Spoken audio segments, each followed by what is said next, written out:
PoK में protest हो रहे हैं। प्रोटेस्टर्स कह रहे हैं कि उन्हें भारत का हिस्सा बनना है। कारगिल स्कर्दू खोल दो, टूटे रिश्ते जोड़ दो। They are ready to join Indian union. Bharat कुछ ऐसा दिखता है, हमने बचपन से पढ़ा है, लेकिन पूरी दुनिया भारत का मैप कुछ ऐसा दिखाती है। लेकिन क्यों?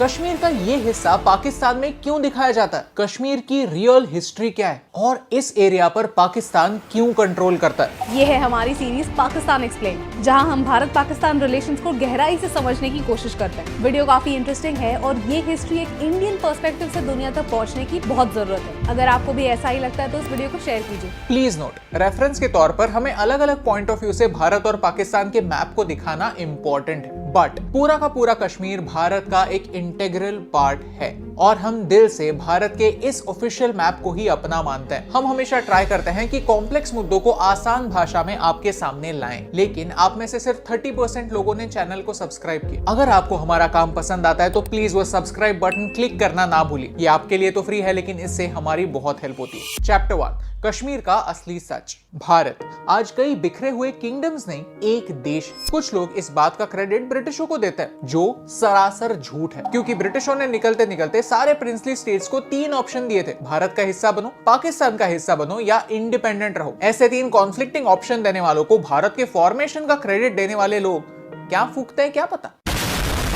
इस भारत को जो आप देखते हैं वो सरदार पटेल और वीपी मेनन की देन है, जिन्होंने खुद जाकर अलग अलग राज्यों को कन्विंस किया भारत का हिस्सा बनने के लिए। सरदार पटेल के कॉन्ट्रीब्यूशंस को मैंने कुकू एफएम पर सुना। This video is sponsored by Kuku FM. अगर आपको हिस्टोरिकल बुक्स में इंटरेस्ट है तो I would highly recommend architect of modern India Sardar. इस ऑडियो बुक में हमें सरदार वल्लभ भाई पटेल जी के एफर्ट्स के बारे में डिटेल्स मिलते हैं कि कैसे उन्होंने 500 टुकड़ों में बटे भारत को एक देश बनाया। ऐसे ही अलग अलग इंटरेस्टिंग टॉपिक्स पर आप ऑडियो बुक्स और समरीज कुकू एफएम पर सुन सकते हैं। यहाँ 10,000 से ज्यादा ऑडियो शोज हैं जिन्हें 23 लाख यूजर्स ने पसंद किया है। ये एक मेड इन इंडिया ऐप है जहाँ सिर्फ इंग्लिश में ही नहीं, रीजनल लैंग्वेजेस में भी आप ऑडियो शोज सुन सकते हैं। इस साल की शुरुआत आप नॉलेज के साथ कर सकते हैं। हम हमारे लॉयल व्यूअर्स के लिए एक खास ऑफर लाए हैं। कुकू एफएम का 1 मंथ का सब्सक्रिप्शन आपको मिलेगा सिर्फ 49 रुपीज में, यानी 50% off. Just use the coupon code अभिन्यू50। फ्री टाइम में या फिर ड्राइविंग करते समय या फिर जिम में ऐसे ऑडियो बुक सुनते रहने से मुझे नए आइडियाज, नए कॉन्सेप्ट सीखने में हेल्प होती है। डाउनलोड और सब्सक्राइब करने के लिए नीचे दिए लिंक पर क्लिक कीजिए और आज ही कुकू एफएम ज्वाइन कीजिए। Integration of the Indian states VP Menon ने लिखी बुक है, जहां आप जम्मू एंड कश्मीर के इतिहास को गहराई से पढ़ सकते हैं। वो कहते हैं 14th सेंचुरी तक बुद्धिस्ट और हिंदू डायनेस्टीज इस एरिया को रूल करते थे। फिर 1587 में अकबर ने कश्मीर को इन्वेड किया और उसे मुगल साम्राज्य का हिस्सा बनाया। मुगलों के बाद 17th सेंचुरी में डोगरा कम्युनिटी यहाँ पर कंट्रोल करती थी और उसके बाद सिख रूलर्स ने जम्मू और कश्मीर पर राज्य किया। 1846 में फर्स्ट एंग्लो सिख वॉर के बाद सिख महाराजा को ब्रिटिशों ने 1 करोड़ रुपए एज अ वॉर इंडेमनिटी पे करने के लिए कहा। साथ ही साथ पंजाब का एक लार्ज पोर्शन सरेंडर करने के लिए भी कहा। ऐसे ही जम्मू और Kashmir as a separate state 1846 में बना। तब राजा गुलाब सिंह और ईस्ट इंडिया कंपनी के बीच एक ट्रीटी साइन हुई, जिसे ट्रीटी ऑफ अमृतसर कहते हैं। राजा गुलाब सिंह ने सिख फाइटर्स के अगेंस्ट ब्रिटिशों की मदद की थी। एज अ रिजल्ट ब्रिटिशों ने इस एरिया का कंट्रोल राजा गुलाब सिंह को दे दिया। फास्ट फॉरवर्ड टू 1925, राजा हरि सिंह राजा बने, जो पार्टीशन के समय भी राजा थे। चैप्टर 2, पार्टीशन और कंफ्यूजन। अब वापस आते हैं पार्टीशन के मुद्दे पर। एट दैट टाइम राजा हरि सिंह का जम्मू और कश्मीर कुछ ऐसा दिखता था। एज यू रिमेम्बर, हर राजा के पास 3 ऑप्शंस थे: भारत का हिस्सा बनो, पाकिस्तान का हिस्सा बनो या फिर इंडिपेंडेंट रहो। हरि सिंह ने तीसरा ऑप्शन चुना, लेकिन ये ऑप्शन प्रैक्टिकल नहीं था। माउंटबेटन हरि सिंह को जानते थे। उन्होंने कहा कि अगर आप इंडिपेंडेंट रहते हो तो आपका स्टेटस ब्रिटिश सरकार एक्सेप्ट नहीं करेगी। 15 अगस्त से पहले आप पाकिस्तान या भारत, दोनों में से एक चुनो। आप जो भी डिसीजन लोगे ब्रिटिश सरकार उसे ही एक्सेप्ट करेगी। अब ये पॉइंट इंपॉर्टेंट है, क्योंकि इस वार्निंग के बाद भी राजा हरि सिंह ने इंडिपेंडेंट रहने का डिसीजन लिया। अब स्टार्ट हुए नेगोशिएशंस। जिन प्रिंसली स्टेट्स को और टाइम चाहिए था, उन्होंने पाकिस्तान और भारत दोनों के साथ एक टेम्पररी अरेंजमेंट किया, जिसे स्टैंड स्टिल अग्रीमेंट कहते हैं। ये सिर्फ एक बफर अग्रीमेंट था। असली अग्रीमेंट था इंस्ट्रूमेंट ऑफ असेशन। पाकिस्तान ने स्टैंड स्टिल अग्रीमेंट साइन किया, लेकिन भारत ने नहीं। आप सोच रहे होंगे कि पाकिस्तान तो कश्मीर का दोस्त बन गया, लेकिन ये दोस्ती भी अजीब दोस्ती थी। पाकिस्तान ने हरि सिंह पर एक अलग टाइप का प्रेशर बनाया। उन्होंने फूड सप्लाई कट कर दिया। एट द सेम टाइम उन्हें पेट्रोल सप्लाई करना बंद कर दिया। रेलवे सर्विसेज काट दिए। सच यही है कि जैसे हरी सिंह टाइम ले रहा था, वैसे ही पाकिस्तान भी टाइम ले रहा था कश्मीर पर अटैक करने के लिए। 22 अक्टूबर 1947 को पाकिस्तान ने कश्मीर पर अटैक किया। हरी सिंह खुद अपने राज्य को प्रोटेक्ट नहीं कर पाया। उसने भारत से मदद मांगी और भारत मदद करने के लिए राजी था, provided Hari Singh instrument of accession sign करे। और हरी सिंह मान गया, उसने साइन किया भी। लेकिन इसमें भी एक और कंडीशन ऐड हुई कि जैसे ही लॉ एंड ऑर्डर एस्टैब्लिश होती है, वैसे ही एक प्लेबिसाइट होगा। प्लेबिसाइट यानी वोटिंग, जहां जनता डिसाइड करती है कि उनका फ्यूचर क्या होना चाहिए, क्या उन्हें भारत का हिस्सा बनना है या नहीं। पाकिस्तान के पॉइंट ऑफ व्यू से देखा जाए तो ये इंस्ट्रूमेंट ऑफ असेशन फ्रॉड है और अंडर प्रेशर साइन हुआ है, तो वो इसे वैलिड मानते ही नहीं। एक ऐसा कंफ्यूजन जिसने आने वाले 75 सालों के लिए पाकिस्तान और भारत दोनों का जीना हराम कर दिया। Chapter 3 India versus Pakistan. Bharat Pakistan के बीच जंग चल रही थी, सिर्फ वॉर फ्रंट में नहीं बट नेगोशिएशंस में भी। जवाहरलाल नेहरू, पाकिस्तानी प्राइम मिनिस्टर लियाकत अली खान और माउंटबैटन दोपहर से लेकर मिडनाइट तक नेगोशिएट करते थे, लेकिन कंक्लूजन तक नहीं पहुंच पाते थे।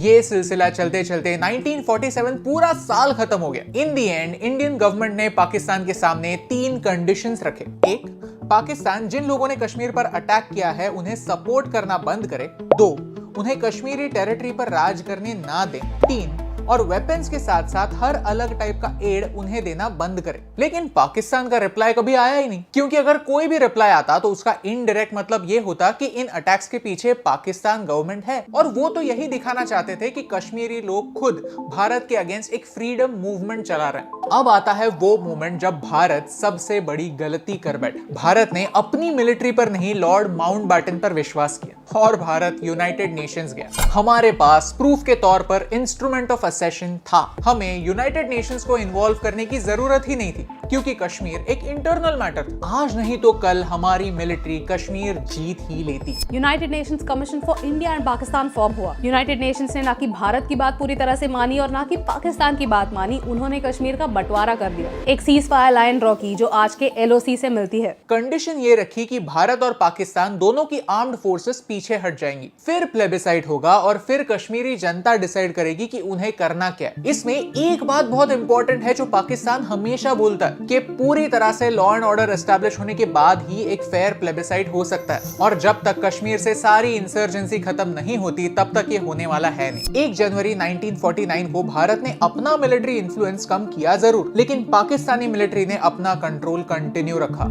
As a result Jammu Kashmir और लद्दाख का 1/3 हिस्सा आज भी पाकिस्तानी कंट्रोल में है। इसमें गिलगित बल्टिस्तान और ये एरिया जिसे पाकिस्तान आजाद कश्मीर कहता है शामिल है। यूनाइटेड नेशंस और इंटरनेशनल कम्युनिटी ना कि भारत का एक्चुअल पॉलिटिकल मैप सच मानती है और ना कि पाकिस्तान का, क्योंकि पाकिस्तान के लेटेस्ट पॉलिटिकल मैप में तो पूरा का पूरा जम्मू कश्मीर और लद्दाख उनका ही हिस्सा दिखाया जाता है। बट हम सब जानते हैं कि ये सच नहीं है। Chapter 4 conclusion. आज का वीडियो हेवी हो गया ना? असली सच और भी गहरा है और यहाँ पर कई सारे कैरेक्टर्स हैं जिन्हें हमने इस वीडियो में मेंशन भी नहीं किया। लेकिन आज के लिए ये वीडियो रेलेवेंट है क्योंकि आज POK में प्रोटेस्ट चल रहे हैं। बल्तिस्तान के लोग कहते हैं कि उन्हें पाकिस्तान में अपने हक नहीं मिलते, उन्हें भारत का हिस्सा बनना है। ये भारत के लिए एक डिप्लोमेटिक जीत है। You see, पाकिस्तान एक थियोरी के आधार पर बना है कि हिंदू और मुस्लिम एक देश में एक साथ नहीं रह सकते। इसे 2 नेशन थियोरी कहते हैं। इसी बेसिस पर जिन्हा ने हर उस एरिया को कंट्रोल करना चाहा जहां का पॉपुलेशन ज्यादातर मुस्लिम था, लेकिन ये थियोरी बार बार फेल होती दिख रही है। अगर ब्रिटिश इंडिया का हर मुस्लिम पाकिस्तान चाहता तो बांग्लादेश नहीं बनता। आज भारत हर दिन उस 2 नेशन थियोरी को गलत प्रूव करता है, क्योंकि आज भारत में पाकिस्तान से ज्यादा मुस्लिम लोग रहते हैं। ऑफ कोर्स कॉन्फ्लिक्ट्स हैं और भारत को इम्प्रूवमेंट की जरूरत है।